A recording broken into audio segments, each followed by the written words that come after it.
All right, well, welcome everybody to Breaching the Boardroom. I am your host, David Morrow, and in the studio today is Hollie Castro, a distinguished business leader and advisory board member with over 25 years of experience raising shareholder value and a strategic transformation of all size of organizations and at scale. She serves as compensation committee chair and independent director for Group Dynamic, and she's held 5 CHRO roles across Fortune 500 and IPO organizations. Welcome to the studio. Thank you, David. Glad to be here. Well, so let's start from the beginning. And, I know that when you were younger, you always wanted to be in the CHR role. Ever since a young girl, this is what you dreamed of. And obviously that's satire because nobody really knows what they're going to do when they're younger. And walk us through kind of your upbringing and kind of how that kind of shaped your approach to managing people. I think that's hilarious. Yeah, I absolutely didn't know I wanted to be Of course not. in business, and I didn't know I wanted to be in HR. I didn't even know what that was. So I grew up in a small town, less than 1,000 people. It took you more than 30 minutes to get a bottle of milk from our house. So really isolated, small town in western Colorado, west of Vail. I grew up around a lot of animals, a lot of nature, big open skies. My upbringing, my our home wasn't fancy. It was like, I think a lot of people in rural settings, full of love and structure and clarity. We had horses, Arabian horses. We had 21 llamas, chickens. At one point, I think my sister had a ferret. Of With course, because dogs once and you cats. pass the llama stage, you've got to go to Right. ferrets. Like it's in the dictionary.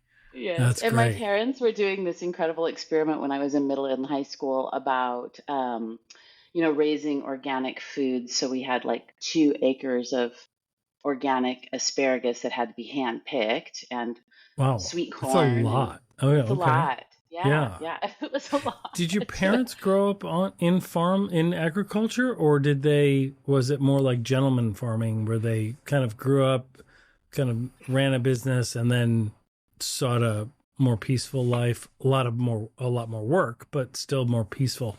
Yeah, Um, they were entrepreneurs. So they mm, did a lot of different things as I was growing up and as they grew up.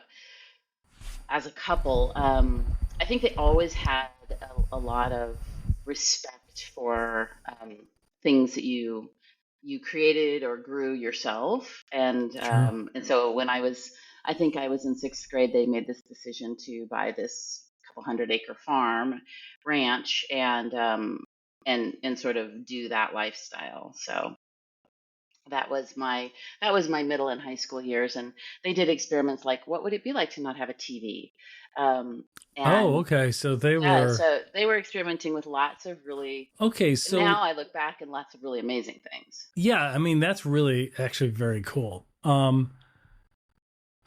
So let's just cut through the fluff. Like were they boomers?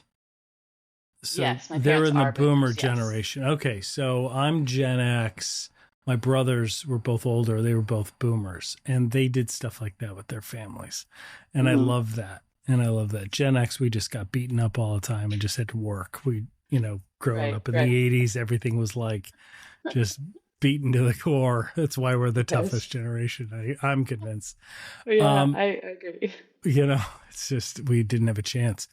So how did you first of all, like for those that don't know, like CHRO roles, that entire industry, it's like chief human resource officer, right? Kind of like the lady at the Coldplay concert over the weekend that went viral. It was chief people officer, right? Yeah, So same it's thing. in, yeah, it's in that field. No relation whatsoever between Holly and that Thank you. scenario. So just putting that out there. Um, what what did you find? What drew you into when you grew up the way you did, and very kind of core experimental, very very interesting a lot of good experiences, right? Good values. How did you wind up? Like, what did you initially go into school for, and then how did you make that transition into people management? Yeah. So when I was 15, I told my dad that I wanted to study abroad. And he said, fine, you can study abroad. You have to pay for it, or at least you have to pay for half of it. And you have Hmm. to go someplace where they speak a different language. And I didn't speak any other languages. So I did everything I could to learn the basic amount of French that I needed to learn. And I went and did an exchange program in Switzerland for a little over a year in French speaking Switzerland. And that sort of changed the course of my life in that I called my dad while I was in Switzerland and said, I don't want to go back to high school. I want to go straight to college. And he really helped me figure out how to get from, you know, not even having graduated high school to going straight to college. I went to Colorado State for a first year because I had done studied French and Italian in Switzerland. I was able to place almost completely out of undergraduate French and Italian as like a 16, 17-year old. And that was just luck, happenstance of the school that I went to. But, so that sort of set my college trajectory on a certain path. And I decided to study languages because I didn't really know anything else. After 1 year at Colorado State, I realized I wanted a smaller environment. So I went to a That's a big college. school. It, That's it a big was, it was school. really, especially for Yeah. a really young person. Right. Yeah. That can be very overwhelming. Um, Yes, yes. And I just found that like it wasn't super challenging. So I went to a really small liberal arts school in Vermont, and What was it called? I went to a really small liberal arts school too. I went to What? a school called Marlborough College. It got Marlboro. bought, so Yeah. it's in southern Vermont. Yep. And Very cool. I did my degree in something super useful if you want to be an interpreter. I did my degree in simultaneous and consecutive interpreting of French and Italian. Of course, it's very Um, general and broad, right? It's very niche. right. Now, really, in that linguistics field, though, you can go into the FBI. Like Hmm. we've interviewed people that like were linguistics people. They learn to translate. They went into the FBI. Very useful things. Teachers go into the FBI. You can go into translating a lot of the social service agencies, right, in the court system, things like that. You can teach. I mean, there's other fields I'm sure that I'm missing, but Hmm. where did you see yourself going at the time you narrowed down your niche of what you wanted to study? I thought I would work at the UN as an interpreter or Oh, doing okay, something with sure. languages. It's funny you said the FBI. When I was doing my MBA, I was heavily recruited by the CIA, Hmm. and decided at the end that that sort of lifestyle probably wasn't a good match for me, from my values and just how tight I am with my family. And um, Yeah, you have to really bifurcate the personal yeah, life from the professional life. so Yeah. it wasn't for me. But once I graduated, I actually went to work in Italy as an interpreter and a translator, and I realized Hmm. I really liked being in the conversation, not being the flow through of the conversation. Yeah, you wanted to And like so, interject and you had right, opinions, right? right, Yeah, that's true. Because or I now wanted the to ask translator, questions. yeah, and now the translator's done by AI. It's like, well, I'm not asking AI to just translate what I'm saying. Like, I don't want your opinion, right? And that's a good point because how do you not want to interject, especially when you get involved in the conversation? Yeah. So I realized at that point, like I had this skill. I definitely have a skill around languages. I speak five now, but That's phenomenal. Well, I mean, what some are the people, five? What are the oh, five? I speak English, We as could well as tell. Americans speak Yeah. English. Yeah. I speak French, Italian, Portuguese, and Spanish. Oh, very good. Yeah. So, but like I think it took me a long because I was so young when I graduated college because Hmm. I went to college early and then I finished college early. I Oh, didn't know wow. what I wanted to It's do. I impressive. had Yeah. no idea. So I started in sales and marketing first in Europe, and then I came back and did about a year at IBM. I was hoping to get in their international rotation program, Sure. but that didn't happen.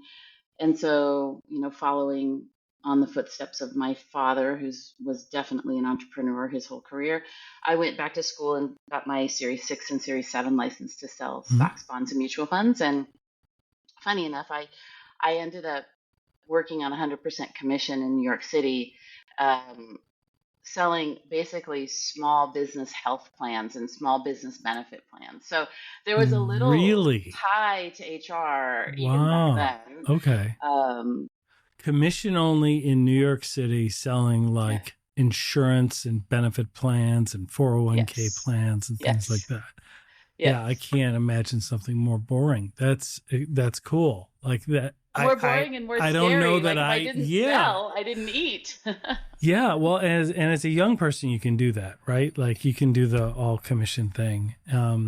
This series uh, certifications and licenses are excellent. I mean, you can do that. You can trade.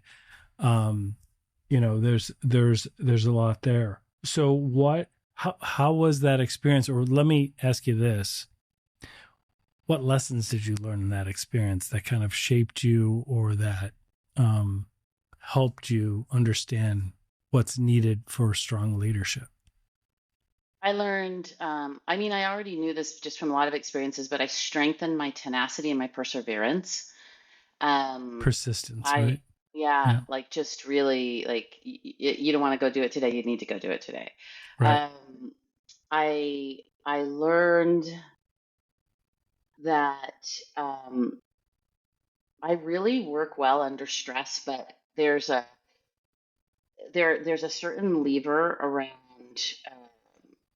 like some degree of comfort is required for me to be my best self. Like having a small salary would have been really great. Hmm. Um, and so like I kind of was feeling that out. I learned that um, I really like working in a team. Like I being alone the whole time was not the most fun part for me. It wasn't the most inspiring. Um, and you said it. I really want to do something that I'm passionate about, and selling insurance plans wasn't really something that I was super passionate about. So Yeah, and I'm not dissing people that do that either. no, I no, but mean, for me, it yeah, wasn't. I consult on cybersecurity to a lot of people. That's really boring, right? Like, but to me, it is like being Batman and helping organizations fight crime. So, like, to me, there's a higher calling. But in your as you developed when we spoke earlier and information that you provided, you've identified some key things that are so important in leadership. And what I want to ask you is, what life lessons or experiences can you share with us that helped you form that?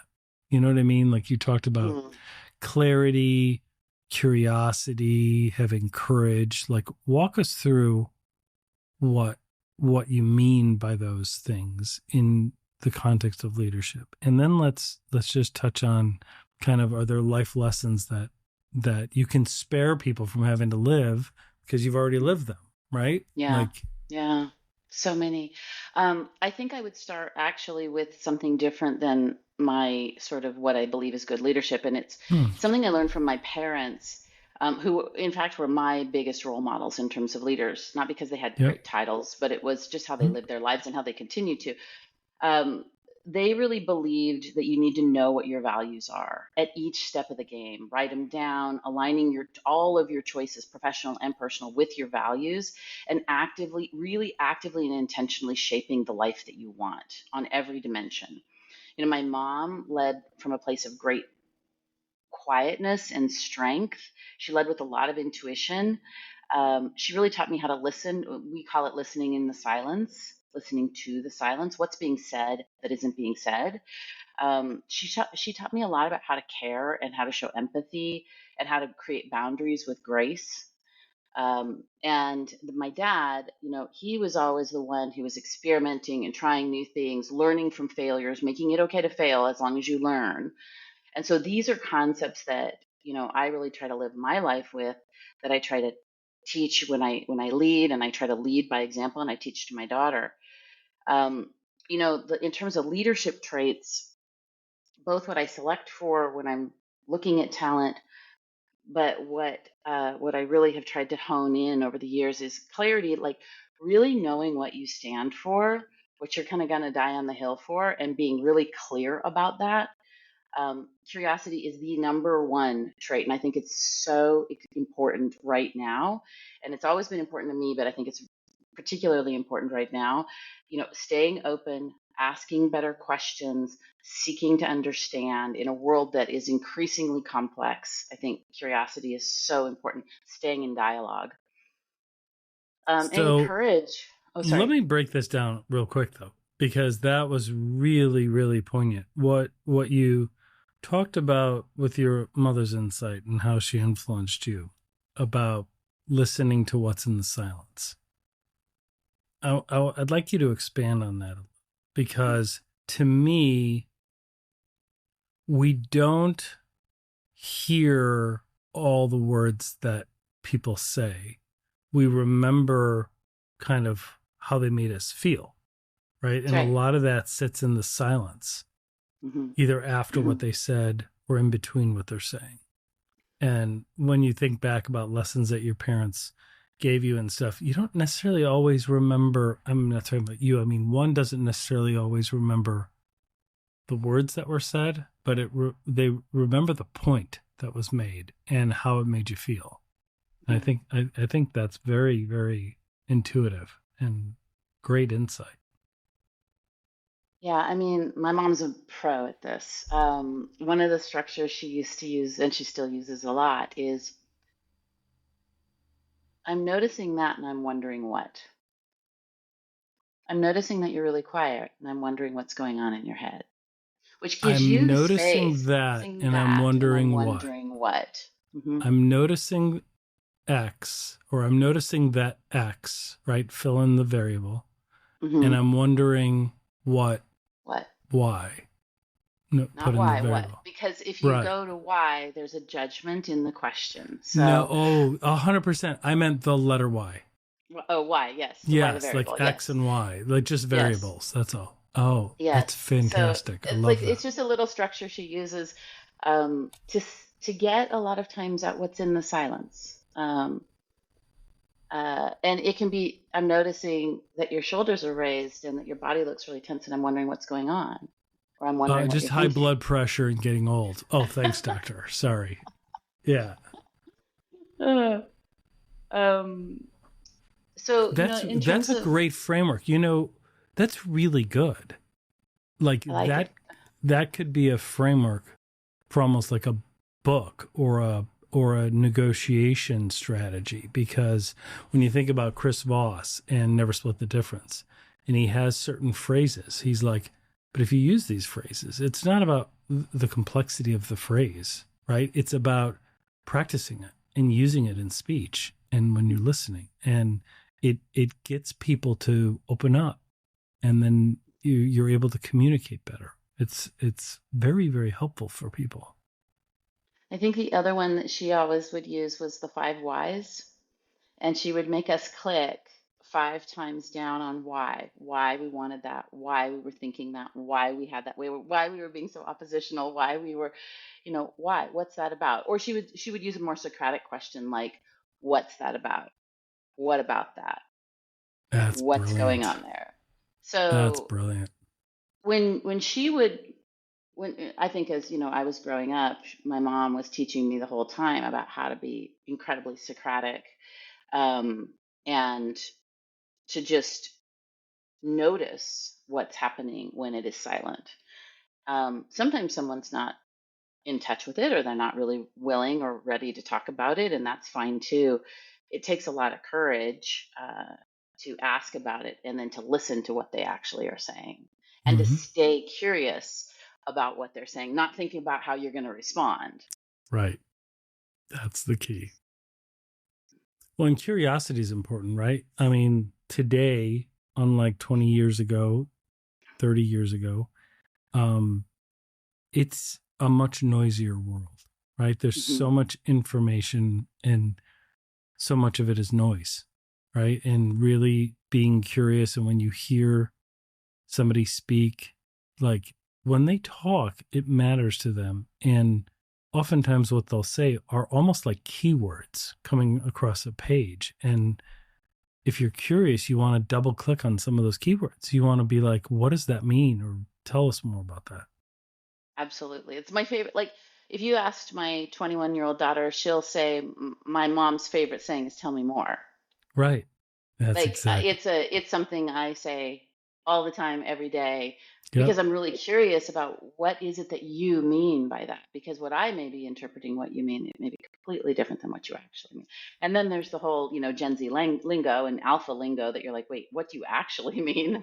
Yeah, I know. Because What does that word mean? things aren't always bussing, right? Like, and you have to like, It when they eats. I have a range of kids in ages, and sometimes they talk and I'm like, oh my God, I am my parent and I am my dad. And I am like hearing words that I don't understand. And I have to So like true. have them explain this in English. Low key, mom, that eats. Yes, What? exactly. That is skibbity, man. And you're just like, I'm trying not to cringe visibly in front of them, but I just want to know more so that I can I'm understand. Because if laughing. I don't understand, I don't know whether to say yes, no, whether to let them do That's it, right. not let them do it, whether to join them. I have no idea what they're even talking about. That's great. So, so there's a balance though with empathy, right? So here's what when I talk to leaders, and I find leaders in the people industry um very unique because of all the things to managing the process of hiring and firing and developing people is tough because we're like herds of cats. Like it's very unpredictable. And yet you want to build a model and you need people to get stuff done, but you want to build a positive culture. So we can't beat people down because then they leave and it doesn't work, right? So how do you balance that empathy with effectiveness? You know what I Mhm. mean? I think it depends on how you interpret the word empathy. And I've worked at a company that interpreted empathy in a really different way than I did. And so empathy Is not was sympathy no, it's necessarily. not. Right. In fact, one of the things I say a lot is clarity is kindness. And when you're Mm-hmm. clear, the clearer you are, the kinder you're being. And that goes for sort of any sort of dimension. So if you're talking about somebody is not performing in your culture, if you're not letting them know, you're actually not being highly empathetic and you're not being kind. How you deliver it is important. Um, but I do think that empathy is seeking to understand, being really clear about what it means to be in your company, and and making it okay if people don't want to do those things, if they don't want to be that person, if they don't want to show up that way. I mean, I worked at a company where we really truly did have a 55 to 60 hour a week work culture, and Right. at one point I said, hey, I think we should just be really clear with candidates about this, because what we're Mm-hmm. noticing, the data shows, we're losing people because they really want to work 40 hours a week and they think they're coming to this company to work 40 hours a week. And then we're finding that they're not succeeding. And Right. And I if you're think up it, front, then you'll get the people that are willing to do that for yeah, the greater good, for the team, yeah, right? yeah, right. Mhm. And it was a big debate about, do we really want to say that? And I'm like, I think we really should. And Mhm. that took a lot of courage for me to say, I Well, it disagree does with you because there's a all. risk, right? Because you don't want to have positions unfilled. You want people on in the seats on the bus, right? And because you need them, you need the talent, you need the resources. But um, it Well, and is it a took a lot of brave, courage to say, I don't think we're being truthful. right? And that cuts to the core of, if we're not going to be truthful with folks, then they get to be upset with us later. Right. And so for me, when I think about empathy, it's really about creating co-creating and creating a shared value between the employee and the employer, where both parties are getting value out of the situation. It's right now, I think it's a really tricky time. And Gen Z is diversifying their risk big time because they don't have a lot of trust that the it's going to be a mutually beneficial situation. And so what you're seeing is a lot of diversification of their risk. Well, there's so many factors in younger generations entering the workforce, right? Because on the one hand, when I was that age and coming up, right, we had example of generation exceeding another generation. And if you do these things, you'll have a better life, and you do this work for the organization, and people would stay at an organization, and an organization was generally loyal to hard workers or performers.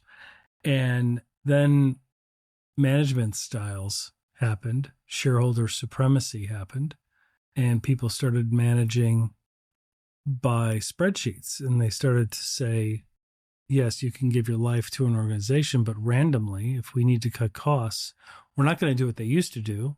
And everybody tightened their belt more, including leadership, including middle management, right? You could just randomly your entire division could just be eliminated simply because we made that decision on a spreadsheet or on a platform, right? Yep. And so then how do you expect younger generations to give you loyalty when from the top down, baked into the culture, there is none? Correct. And it's Correct. a tough ask. It's a tough thing to manage. And then I think you layer on top of that a much more global workforce, and so cultural diversity and different expectations around safety, security, what it means. I mean, our generation kind of laughs at this notion of psychological safety, but the fact is like when you hear it, like if you're a Gen Xer, you kind of roll your eyes or say, "What?" Yeah, because you're like, really. Like there hasn't been safe. Here's the We've interesting never been thing safe our entire right. life. We've been swimming in the uncomfortable waters forever. I said at a conference the other day, yeah, nobody cared about my psychological safety when I was 21 and the only female in the room. But the truth is, what I love about this generation is that they've opened the door to having a more honest conversation about this, and human beings do want to feel safe. Yes, we may 100%. use a different set of words to describe it, but humans want to feel safe. And so well, and getting back, I don't mean to interrupt you, but getting back to what you're saying about empathy and being forthright and forthcoming with employees, you can still say, look, this could be a place where you may have found your work home for the next 25 years. Or even if it's not, if you give us 3 to 5 good years of your life, right, you could still have these building blocks that then you can take and pursue future. Like you could still get really good experience and have some great lessons and great skills that then you become extremely marketable and extremely in demand. And so there's still a balance there of benefits for joining, even though the traditional view of, oh, come join our family and we'll always take care of you. Nobody believes that anyway. So at least being upfront about it and saying, look, while you're here, if you're good, we'll be good. Right. And it'll be good for you. And there's still safety in that. Right. Mm-hmm. I actually think there's a lot of safety in that because you're being forthright. One of the questions I ask CEOs when I work with a bunch of different CEOs, and I ask them, how long do you expect people to stay with you? And it's fascinating. Great question. What they say. Great question. It's fascinating. Like most of them what do they say? I don't know. Yeah. I don't know. I haven't really thought about it. And then they'll say, I don't know, 7 to 10 years. Wow. And then we go to the data, and I'm like, well, let's talk about the data.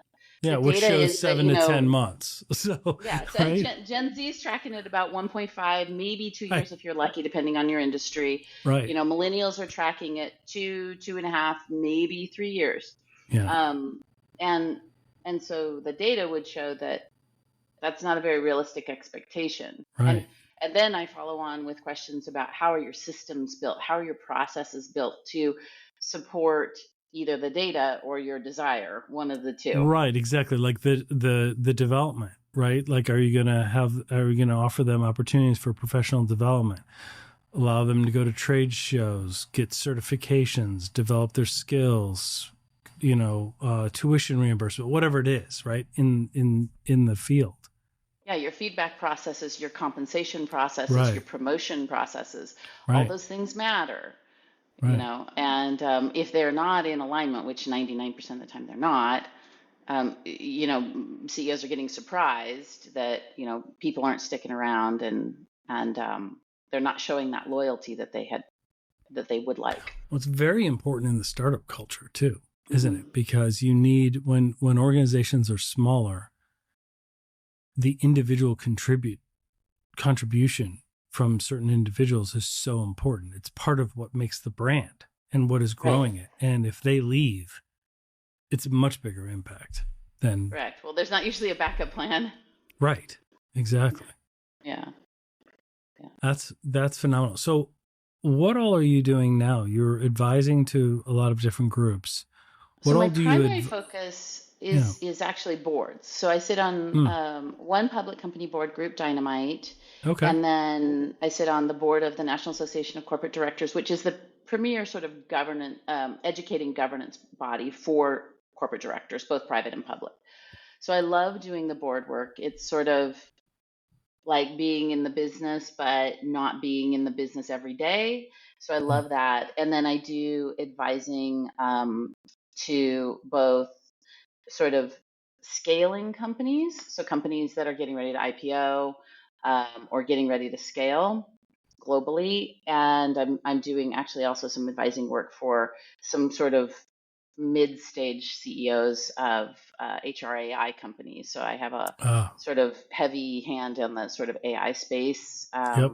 and how companies are managing six generations in the workforce, and then this new employee called Gen AI, who is actually really becoming a part of the workforce, and so doing a lot of advising there too. Well, let's tap into that a little bit. When I mean, from a cybersecurity risk perspective, AI is beautiful. AI allows us to scale and to do things and to find bad actors and to protect organizations. In the same sense, AI has really impacted social engineering and the ability to damage organizations, right? And how are you seeing when you say Gen AI and how it's becoming so important? How are you seeing a lot of organizations address it, roll it out? It seems like they're just scratching the surface, or they're burying their heads in the sand, and then you have shadow AI where everybody's using things differently, and that's a nightmare from a control perspective, from a security perspective. Yeah, so I speak to board directors a lot about this, and I would say we're at the very, very, very beginning, but it's Okay, moving faster than the internet moved. So I sure. was in the Bay Area and Silicon Valley when the internet was kind of coming online, when smartphones were coming online. I worked at Cisco at that time, which was sort of a thought leader in this space, Yep, the internet of all things. So yep. this is moving faster. It's learning faster. I believe it will have a bigger impact than the internet did over time. And so board directors, I think, are coming to understand that this is actually here to stay. It's not a Right. fad. This is going to be something that's here, and that took a minute for them to understand that. And I talk about board directors only from the perspective that if you think about the CEO as the person leading the company, the board is leading the CEO. Right. So those interactions or those relationships are really important. Which is a good dynamic, right? Because not no biological human, as bright or brilliant as they may be, or well educated or well experienced, they don't know everything. They don't have but to have a team to get guidance from, or to say, here's our initiative, but to have questions that others haven't thought of, right? Because they're in their bubble, Mhm. is very useful. And some of the Yeah. best decisions are that. I don't. I think there's still a strong role and need for executive leadership and speed and agility, right? Because you can't manage by committee. That's ineffective, generally speaking. But having the guidance and the counsel from it is a good mix, in my opinion. I don't know what your experience is. I like the work, and I really, I think it's when boards are working effectively together, it can be really powerful and really Yeah, positive for the shareholder and for the employee and for everyone, right. for the customer. So, I think in terms of what am I seeing, I feel like we're very, very early. Um, and I think that it's a really big buzzword right now. I always ask people, like, how do you use AI? Where do you use AI? What AI do you use? What Right. AI, how are you using it every day?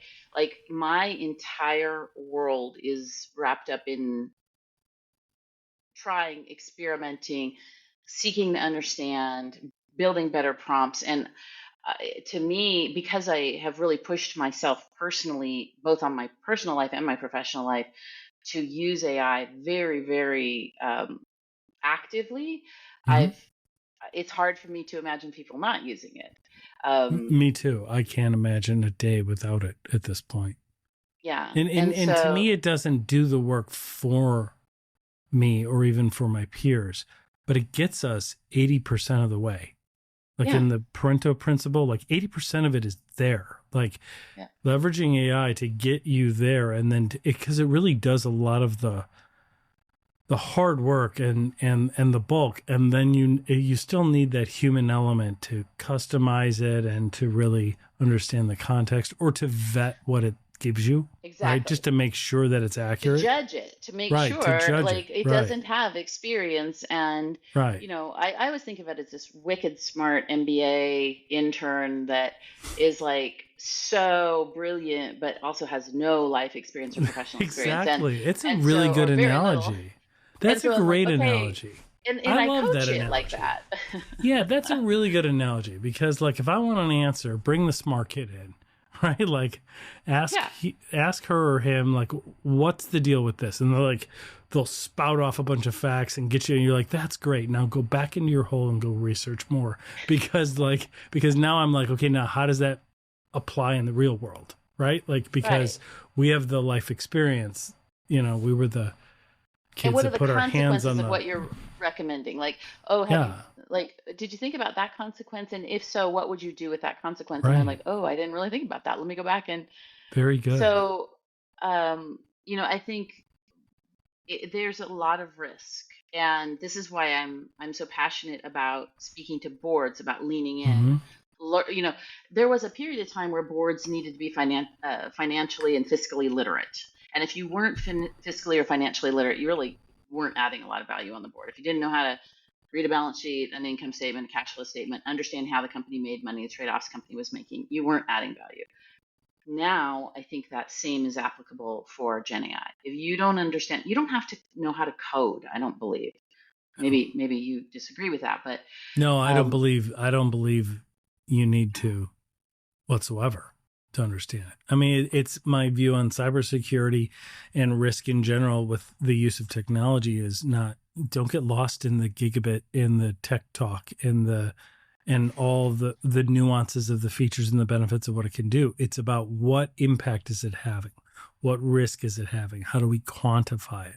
And then leadership can decide whether they want to accept that as part of their risk appetite or not. But half the time, they're not doing any of that and they're flying blind and they're accepting risks they don't know.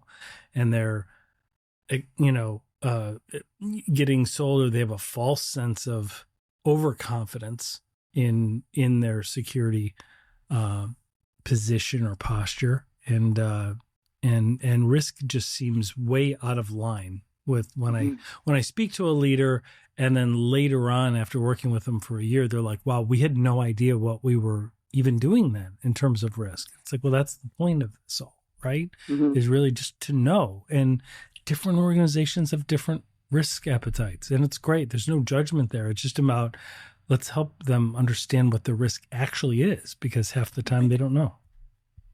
I think the other thing that Gen AI it has the opportunity to do is help accelerate innovation in a way Yeah. that is like, I don't even think we understand it yet. And Mm. so it's not just about efficiency in an organization, but it's also about how do we accelerate what we are dreaming about as an Right. organization, what our strategy is set on, and how do we ask better questions about um, how to create that innovation. And so, like, that's the concept that I'm talking to a lot of board members around.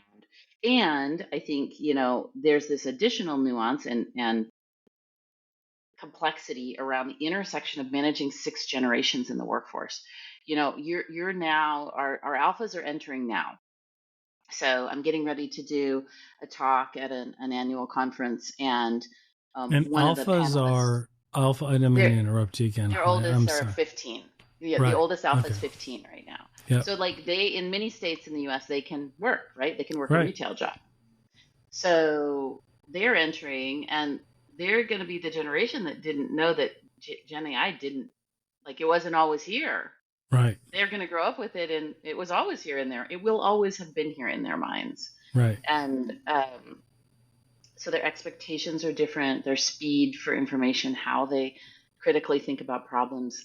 I think that if you take that alpha worker and you think all the way through to your boomer worker or your traditionalist worker, that's a lot of, yes, they're all humans and there's a lot of similarities, but there's also a lot of really specific nuances that I think boards and management teams are going to need to really kind of think about, and be intentional about if they want to create great cultures. And culture, in my mind, is your infrastructure.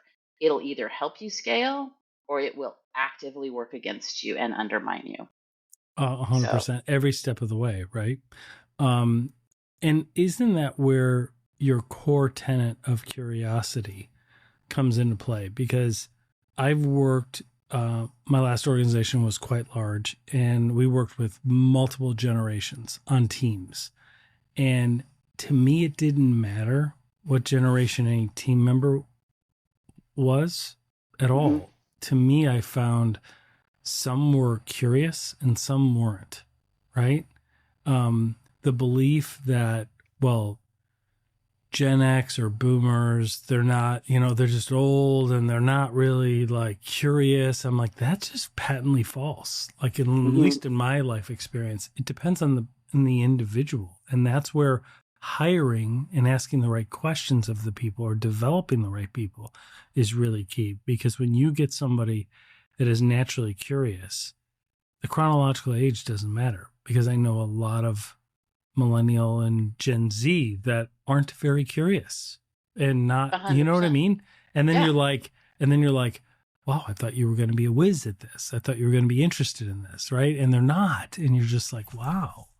Right. Let's get the boomer on this team because they're curious. Right. Like, and it's weird because you wouldn't think that would be the natural flow of it, but you never know.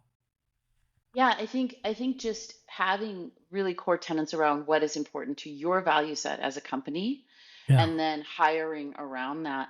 But I think where I would lean in a little bit is understanding that there might be some nuances with how you communicate with somebody who's 15 versus somebody who's Sure. 70. Right. I have a funny example. I was standing like sort of in a cubicle area at one of the companies I was working at, and somebody who is I think a Gen Xer said to somebody who is a Gen Z, "Hey, could you make a Xerox of that for me?" And the Gen Z Oh, said, that's great. "Sure." And then the person walked away, and I looked at the Gen Z and I said, "Do you know what she just asked you to do?" And he goes, "I have no idea. I was That's just gonna go like great. look it up." And I was like, "Okay, like let me tell you what a Xerox is." So it's just a communication thing. She Oh just my God, wanted a that photocopy. that is so funny too. That is so fun. I came from Konica Minolta in the Xerox days and knew Uh-huh. all those people, and like, their entire identity was that, right? And then all of a sudden, younger generation doesn't even know what it is. They're What like, you doesn't have know to what go it is, quick, and look it then up. And then when I said she wants a photocopy, he goes, "Why would we make a photocopy? Why don't we just Say, put well, it on why the would we cloud?" print the internet? Great question. Yeah, Right. right. Why Great would we question. print the internet? Why are we doing this? Right. Right. That's So, great. so, so that's just a silly example of, maybe just communication nuances and just being mindful of those. Yeah.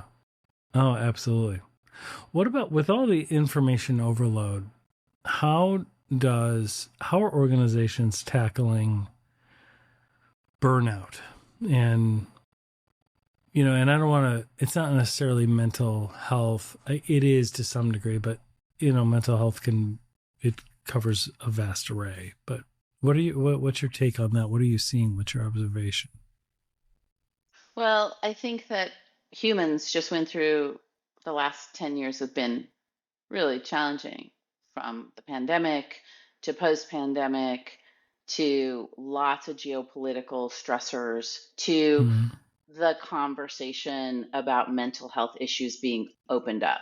And yeah, whether they were always there, I'm not sure if they were always there and we weren't actually willing to talk about them in companies, or if they're just there now. And then you've got depending on where you live in the world, you've got lots of stressors around political strife. And so I think this has a dramatic effect on people's mental health. And the last company I worked for was European. We had a huge population in Amsterdam, and you know, there's a lot more employee protections in Europe than there are in most states in the U.S. And um, people aren't shy about, like, if they're not feeling psychologically safe or they're not feeling mentally well, they will go seek help. And I think employers that don't understand that and feel like they can just kind of strong arm folks they're gonna lose in this equation. right. Um, Because you're so either going to lose talent or you're going to have talent that's not going to execute, right? correct. Or the talent that just goes home and you still have to hold a position for, Right. due to local laws, and so there's an expense to that as well. Yep.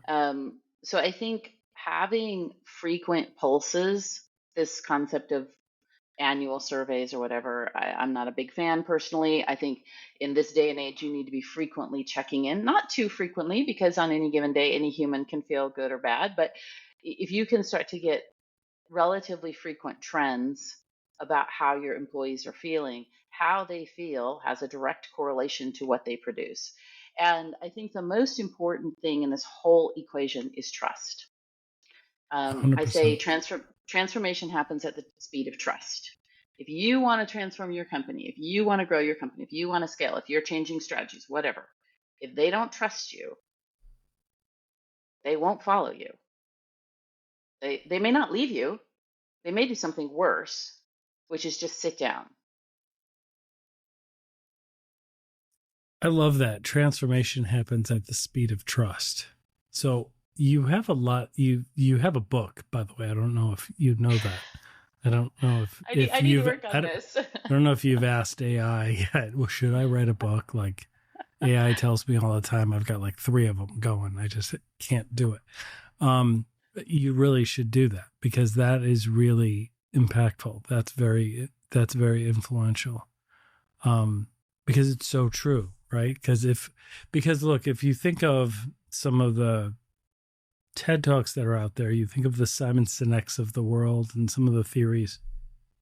It's true though, because when people believe what you believe and they trust you, right? Then you're going to get somebody that's going to work for the same mission and give blood, sweat, and tears, as opposed to check in, do only what's told, stay only in my lane, and check out. And they're there just for the paycheck. Hmm. Yeah, I agree. And I think that one of the things I'm talking to CEOs and leadership teams a lot about right now is, how frequently do you re-recruit? And they're like, what do you mean? And I'm like, in this day and age, so humans want to feel safe, and humans want to be in a place where they're wanted. And if you know who your best and brightest are, and you're not pretty constantly re-recruiting them, someone else is going to understand that those are your best and brightest. And by the way, it's not just about your best and brightest. You need a bunch of those folks to make your machine run. Yep. So this concept of re-recruiting people, checking in with them, understanding how they're feeling about their trajectory at your company, about what they're learning, about how they're being paid. Um, it's not a common thing that I think leaders do, and it's something that I think is so important. If you're not re-recruiting your employees every 3 to 6 months, especially if you're in tech, um, somebody else may be recruiting them. And the economy is really tough right now, so people are skittish about taking different jobs. But there will be Oh a yeah, shift again. that's cyclical though. It's Hmm. cyclical, especially in tech, Hmm. right? Because Yeah. in just one quarter that can swing the other way, and all of a sudden your talent is gone, your core talent. And this isn't about giving them something like, I mean, it may be, but usually it's not It doesn't about necessarily equate to money. spending more money. It's Hmm. more about what you're doing with the human resources you have and the platforms that you have and the tool sets that you have. Like, how are you checking Right. in on them? How are you evaluating it? Yeah. So the So importance of re-recruitment. yeah. And re-recruitment is particularly important in my mind, in my experience, after big events.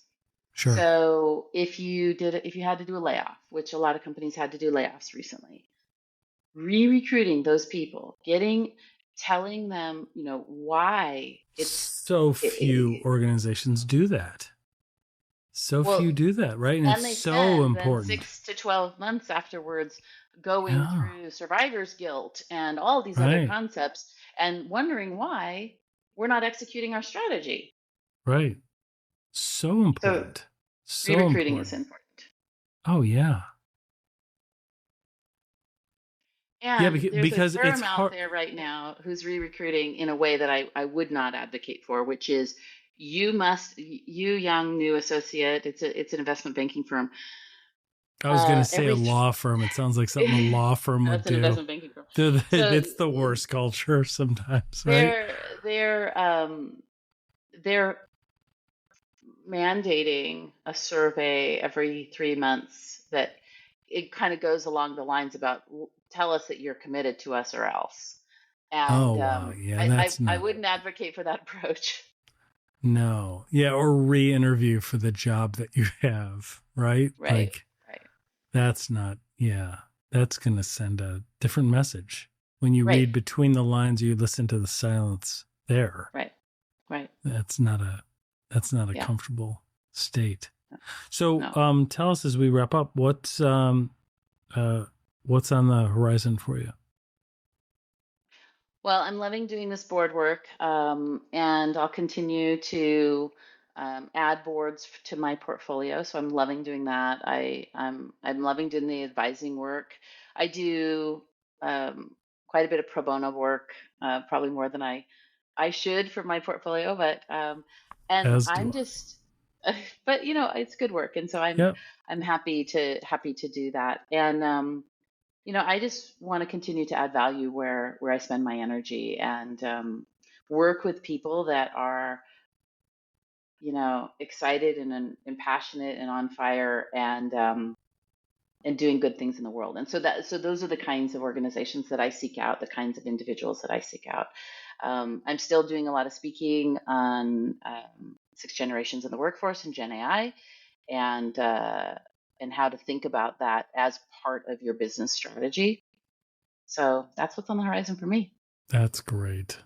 Well, we wish you nothing but the best, and we will watch you as you have those speaking engagements. If you have them coming up, send us over links to them or registrations to them or conferences that they're going to be at, and we'll throw those in the show notes or we'll promote those out for you. Um, Sounds great. I will do that. yeah, and let us know when the book comes out because Okay. that will be a really good one. There's a lot of bad books. Like there's a lot like with the advancement of technology, there's a lot of people that are like, here's my story. And I'm like, why did somebody print this? Like, I'm still like, apparently it's self published, but still, like, why did you think we were going to? I'll still read it because I'm an idiot, but I'm still like, gosh, that wasn't really insightful. And then there's so many people that have really good impact to give. And I love finding those books. So Okay. Well, that's a great challenge. I'm on it. I'm actually writing one right now, but I it's was not the going to one you're say, talking about. yeah, just if you're going to use AI, just only let it get you like 70-80% of the way there. Like we 100%, still, 100%. yeah. Yeah, 100%. Like an AI book. I'm done in 100% I 10 agree with minutes. you. Sorry. Yeah, No, no, I'm done 100% in I 10 agree with you. minutes. I wrote my book. I'm done. No, It's ready to no, be no, no, no, published. no, no. You got to have your fingerprints on it. It's important. Yeah, that's Well, this good. was a pleasure. Thank you so much. No, we really appreciate it. So thanks for the insight. That was great. I literally was taking notes. So that's really good. Wow. So Wow. yeah, very good. Well, thank you so much. We appreciate it. Thank you. Thanks Thank you. everybody for listening. Appreciate it. Talk soon.